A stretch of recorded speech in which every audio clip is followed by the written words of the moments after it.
लोकसभा चुनाव में हार के बाद पहली बार कांग्रेस के पूर्व सांसद ज्योतिरादित्य सिंधिया राजधानी भोपाल से मीडिया से रूबरू हुए। सिंधिया ने पत्रकारों से हर मुद्दे पर खुलकर बात की। उन्होंने कहा कि मौजूदा दौर में कांग्रेस गंभीर हालत में है। राहुल गांधी का इस्तीफा कांग्रेस के लिए बड़ा झटका है। कांग्रेस को ऐसे हालातों से उबरकर मजबूत साबित करना होगा। पार्टी को नए अध्यक्ष का फैसला जल्द करना चाहिए। ऐसे व्यक्ति को कमान सौंपी जाए जो पार्टी में जान फूंक सके। उन्होंने कर्नाटक और गोवा संकट के लिए बीजेपी को दोषी ठहराया है तो लगे हाथ यह भी साफ कर दिया है कि मध्य प्रदेश की कमलनाथ सरकार को लेकर बीजेपी मुंगेरी लाल के हसीन सपने देख रही है। और ये भी मैं स्पष्ट कर लूं कि हमारी सोच विचारधारा है, हमें रखना होगा। और ये भी मैं स्पष्ट कर लूं कि हमारी सोच विचारधारा है,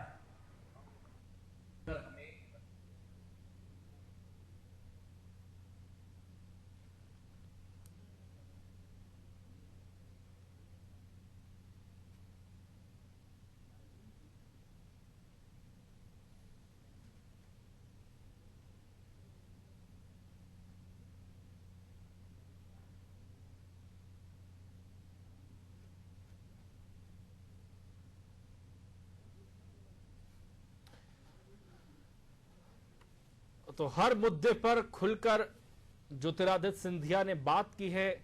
मीडिया से मुखातिब हुए, पत्रकारों से मुखातिब हुए और जिस तरह से उन्होंने हर मुद्दे पर खुलकर बातचीत की। लेकिन सवाल यही है कि ज्योतिरादित्य सिंधिया की लोकसभा में जो हार हुई, विशेष संवाददाता वैभव गुप्ता जुड़ चुके हैं। वैभव, क्योंकि अगर हम देखें मध्य प्रदेश में लोकसभा चुनाव ज्योतिरादित्य सिंधिया हारे हैं, बीजेपी के लिए बड़ी जीत हुई है क्योंकि एक प्यादे ने बादशाह को हराया है। तो क्या ये सवाल पत्रकार ने उनसे पूछा था? हाँ बिल्कुल, सारे सवाल श्रीकांत को पूछे गए जो सवाल जायज थे, चाहे कांग्रेस सरकार के कामकाज को लेकर हो, चाहे ज्योतिरादित्य सिंधिया की हार को लेकर हो, अगला कांग्रेस का प्रदेश अध्यक्ष और एआईसीसी का अगला अध्यक्ष कौन होगा, वो सारे सवाल पूछे गए। जिस तरह से बीजेपी सरकार गिराने का लगातार सवाल खड़े कर रही है तो उस पर भी सवाल किया गया। सबसे पहले ज्योतिरादित्य सिंधिया से जब सवाल हुआ कि आप अपनी हार को किस तरह से देखते हैं तो उन्होंने कहा कि जब जनता से कनेक्ट कम हो जाता है तो फिर जनता भी आपको भूलने लगती है, जनता का जो भरोसा है आप में कम होता जाता है। इसके साथ ही वंशवाद के भी तमाम तरह के सवाल खड़े हो रहे थे। बीजेपी ने भी सवाल खड़े किए थे कि राजा महाराजा हार रहे हैं तो वंशवाद की राजनीति से कांग्रेस को ऊपर उठना होगा। तो उन्होंने खुद का एग्जाम्पल देते हुए कहा कि देखिए, वंशवाद की राजनीति थी, उसके बाद ही मैं चुनाव नहीं जीत पाया क्योंकि जनता का भरोसा मेरे से कम होता जा रहा। तो अब मैं वापस करूंगा कि जनता का भरोसा मेरे पे कैसे कायम हो सकता है, जनता मेरे पे विश्वास कैसे करेगी।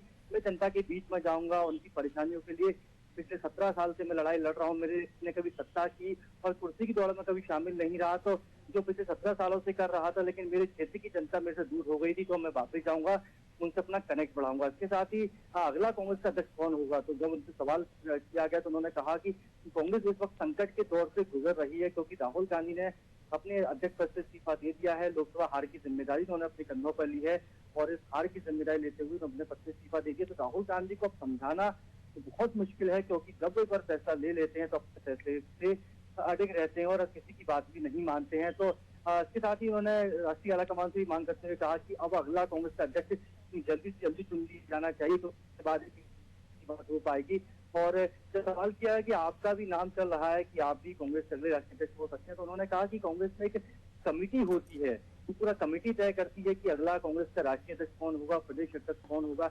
बहुत सारे मायने होते हैं, लेकिन उन्होंने कहा कि युवा नेतृत्व की पैरवी करते हुए कहा कि अब युवा नेतृत्व को संगठन की कमान देने का वक्त आ गया है। तो एक तरह से खुद की पैरवी भी इसको माना जा सकता है श्रीकांत। और जो बीजेपी कह रही है कि सरकार कभी भी गिर सकती है, तो उन्होंने कहा कि मुंगेरी लाल के हसीन सपने देखना बीजेपी बंद कर देगी, ये सरकार 5 साल चलेगी। कर्ज माफी के मुद्दे पर ज्योतिरादित्य सिंधिया ने कहा कि हमारी सरकार को काम करने का वक्त कम मिला है, लोकसभा विधानसभा चुनाव की आचार संहिता लगी हुई थी, तो जैसे ही हमारी सरकार आगे बढ़ेगी हम 55 लाख किसानों को कर्जा माफ करेंगे। अगर एक भी किसान रह जाता है तो मैं खुद उस हक किसान की हक की लड़ाई को आगे लड़ूंगा। बिल्कुल। और वैभव, इसके साथ में क्योंकि ज्योतिरादित्य सिंधिया पत्रकारों से मुखातिब हुए, कई सवाल उनसे पूछे होंगे कांग्रेस अध्यक्ष, यहाँ कांग्रेस में अब तक जो चल रहा है सभी के उन्होंने जवाब भी दिए, लेकिन क्या मध्य प्रदेश कांग्रेस की कमान उनको मिल सकती है, इस पर उन्होंने कोई जवाब दिया, या फिर यहां पर भी कोई और चेहरा ही सामने आएगा?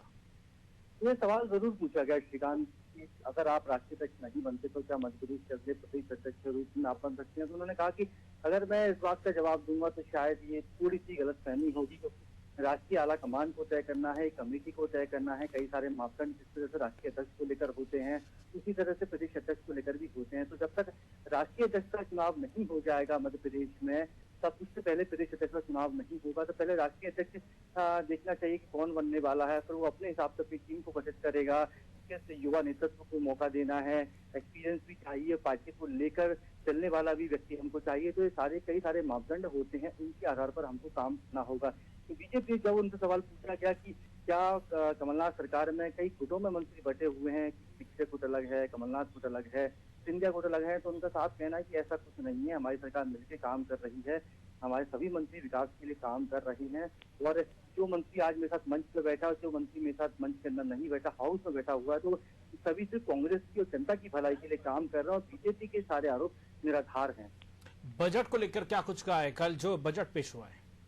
अब बजट को लेकर उन्होंने कहा कि बजट बहुत अच्छा है, इसमें हर वर्ग का ख्याल रखने की कोशिश वित्त मंत्री तरुण भनोत ने की है, स्वरोजगार के लिए भी है और महिलाओं के लिए भी है, गृह विभाग के लिए भी है, स्वास्थ्य के लिए भी बजट आवंटित किया गया है। तो एक तरह से संतुलित बजट बताते हुए कहा कि इसके साथ ही जो कुछ दिनों पहले केंद्र का बजट आया था, तो केंद्र के बजट पर जरूर उन्होंने निशाना साधते हुए कहा कि किस तरह का बजट है, किसी का ध्यान नहीं रखा गया, आंकड़ों की बात नहीं की गई। उन्होंने कहा कि 17 साल से मैं राजनीति में हूँ, 17 साल बाद कोई ऐसा बजट देख रहा हूँ जहाँ पर आंकड़ों की बात नहीं की गई, जहाँ पर टैक्सेस की बात नहीं की गई, जहाँ पर कहाँ से रेवेन्यू आएगा, कहाँ से खर्चा होगा, उसकी बात नहीं की गई। तो मोदी सरकार अपने एक तरफा चलती है, उसको जनता से मतलब नहीं होता है, उसको केवल निजी फायदे से मतलब होता है। और वहीं कमलनाथ सरकार जो बजट लेके आई, इसमें सारे आंकड़े बताए गए हैं, कहाँ से राजस्व की प्राप्ति होगी, कहाँ राजस्व की हानि होगी, खर्चे को कैसे पूरा किया जाएगा और जो कर्जा चुकाना वो कैसे चुकाया जाएगा, सबकी बात तरुण भनोत ने अपने बजट में की।